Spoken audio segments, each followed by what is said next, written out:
दुनिया के लोग सोचते हैं तो केवल अपने लिए सोचते हैं, दूसरों के लिए सोचने वाले बहुत कम होते हैं।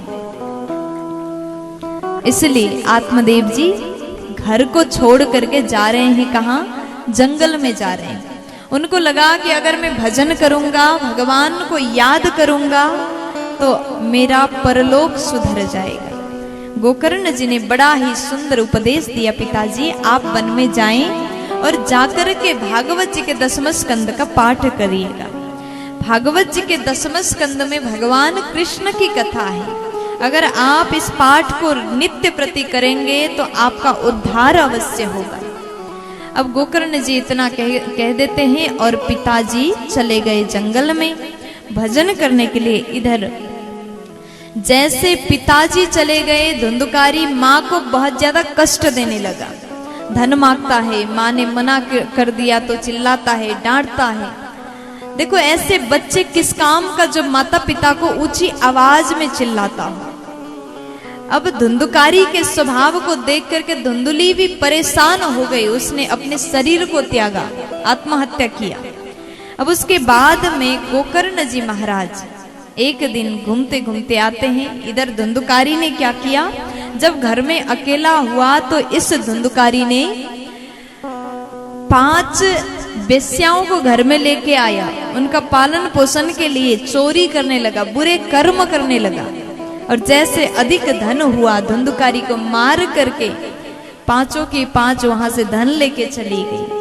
ये धुंधुकारी जैसे खत्म हुआ, मर गया, तो इसने जीवन में अच्छा कर्म तो नहीं किया था, इसलिए प्रेत बन गया। जैसे धुंधुकारी प्रेत बना, एक दिन गोकर्ण जी घूमते घूमते वहीं पर आए, अपने आंगन में घर के बाहर बैठ करके भजन करने लगे।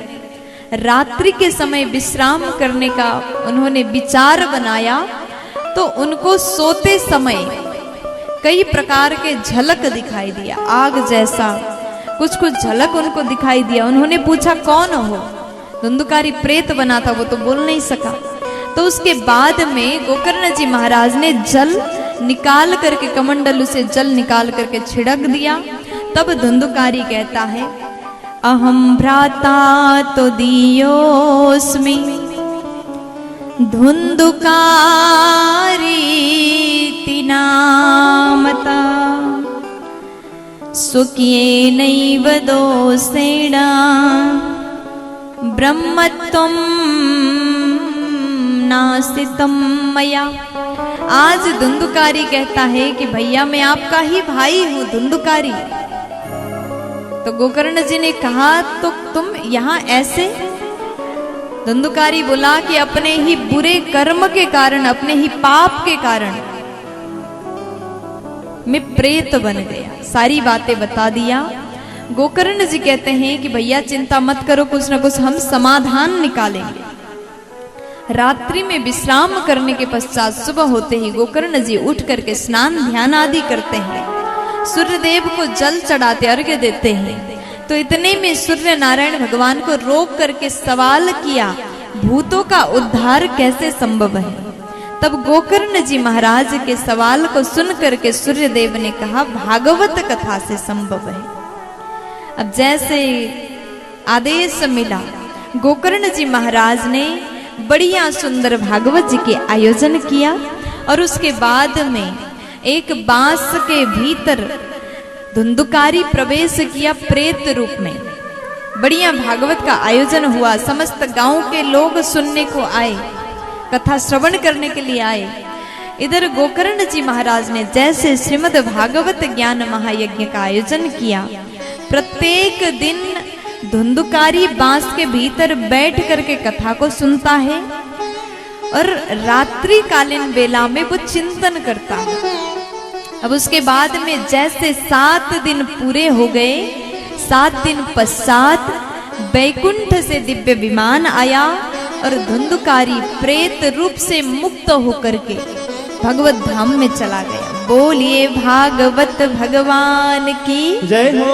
अब जैसे धुंधुकारी का उद्धार हुआ, भगवान के पार्षद को गोकर्ण जी ने पूछा कि महाराज एक बात बताइए, आपने विमान तो लेके आए, लेकिन केवल विमान में धुंधुकारी को लेके जा रहे हैं। कथा तो इतने लोगों ने सुन लिया, सबके लिए विमान क्यों नहीं आया? अब जैसे सवाल किया, भगवान के दूत बोले कि देखो महाराज, कथा तो सबने सुने, आपने बढ़िया भागवत सुनाया, सबने कथा सुने, लेकिन जितने श्रोता बैठे हैं सबने मन लगाकर कथा को नहीं सुना।